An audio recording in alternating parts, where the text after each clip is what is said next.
QS աշխարհի համալսարանների վարկանիշային աղյուսակում Հայաստանի միակ բուհը շարունակում է մնալ Երևանի պետական համալսարանը։ Այս վարկանիշային համակարգն ամենահայտնիներից մեկն է աշխարհում, ներառում է 106 երկրի 1504 բուհ, ինչպես օրինակ Մասաչուսեթսի տեխնոլոգիական ինստիտուտը, Սթենֆորդի, Օքսֆորդի, Հարվարդի, Քեմբրիջի համալսարանները։ Երևանի պետական համալսարանն այս ցանկում կա 2022 թվականից, ինչպես 2026-ին, 2027-ին էլ բուհը վարկանիշային աղյուսակում 1000-ից 1200-ի միջակայքում է։ Դիրքային փոփոխությունները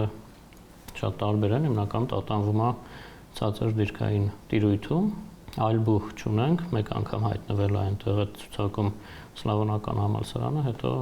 գլոբալ ցուցակից դուրս է եկել։ 2024-ից 27 թվականների ցուցանիշները վկայում են, որ Հայաստանի մայր բուհը գնահատման բոլոր 9 ուղղություններով կայուն աճ է գրանցում։ Չնայած դրան տարիների կտրվածքով վարկանիշային դիրքը գծայնորեն չի բարելավել։ Համալսարանը վերլուծությունում երկու պատճառ է առանձնացնում։ Նախ այն, որ 2023-ին ավելացել են նոր չափանիշներ ու փոփոխվել գնահատման կշիռները։ Բացի այդ, կտրուկ աճել են մասնակից բուհերը։ Երբ որ մենք նայում ենք զուտ ԵՊՀ-ի դինամիկան, առաջընթաց կա եւ դասախոսների թվի առումով, օտարերկրյա եւ հրապարակումների առումով, բայց ամբողջ խնդիրը այն է,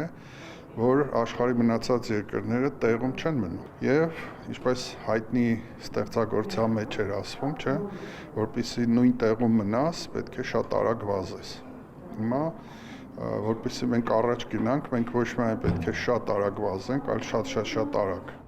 ԵՊՀ-ն երկու ուղղություններով է հատկապես աճ գրանցել։ Դրանցից մեկը զբաղվածության ցուցանիշն է, որը ցույց է տալիս, թե որքանով է համալսարանն օգնում ապահովելու շրջանավարտների հաջող մասնագիտական ընթացքը, եւ մյուսը դասախոս ուսանող հարաբերակցությունը, որը ցույց է տալիս, թե որքան ակադեմիական ռեսուրս է հասանելի ուսանողներին, դասավանդման, խորհրդատվության, հետազոտական աշխատանքի, ծրագրերի մշակման եւ անհատական աջակցության տեսանկյունից։ Առավել խոցելի արդյունքներ գրանցվել են օտարերկրյա ուսանողներ եւ դասախոս գիտական մեջբերում հարաբերակցության ցուցանիշներում։ Ամեն բաղադրիչը նույն կշիռը չունի։ Օրինակ,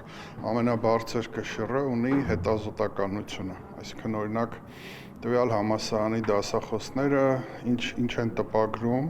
եւ ինչքան են տպագրում եւ ինչքան հղումներ են գալիս իրենց հոդվածներին։ Կարևորվում է միջազգային ուսանողների թիվը, օտարերկրյա դասախոսների թիվը։ Սա էլ շատ կարևոր բաղադրիչ է, ուսանող դասախոս հարաբերակցությունն է շատ կարևոր։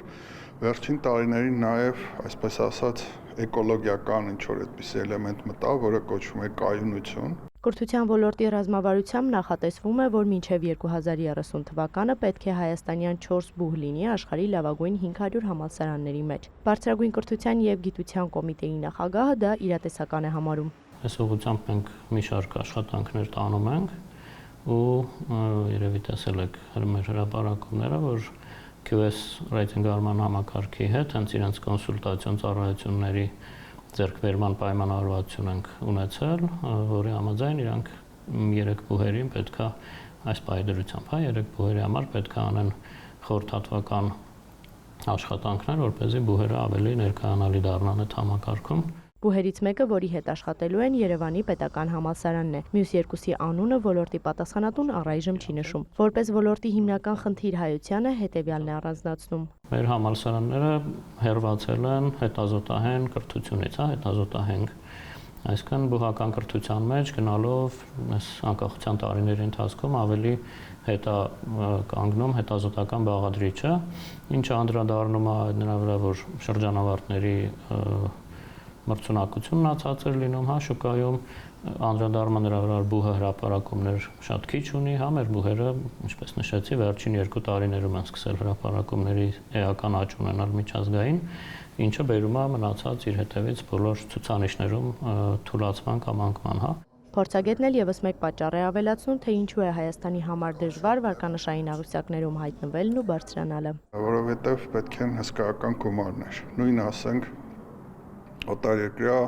դասախոսները, չէ՞, պարզ է, որ մեզ մոտ բուհի դասախոսի աշխատավարձը 200-250 հազար է միջինում եւ պարզ է, որ այդ գումարով դրսի դասախոսներ, անգամ եթե կեքնապատիկ վճարեք, շատերը չեն գա։ Իհարկե տարբեր համագործակցային ծրագրեր արվում են, նույն Էրազմուսի շրջանակում ուսանողներ են փոխանակման գալիս այստեղ եւ այլն, բայց ամեն դեպքում,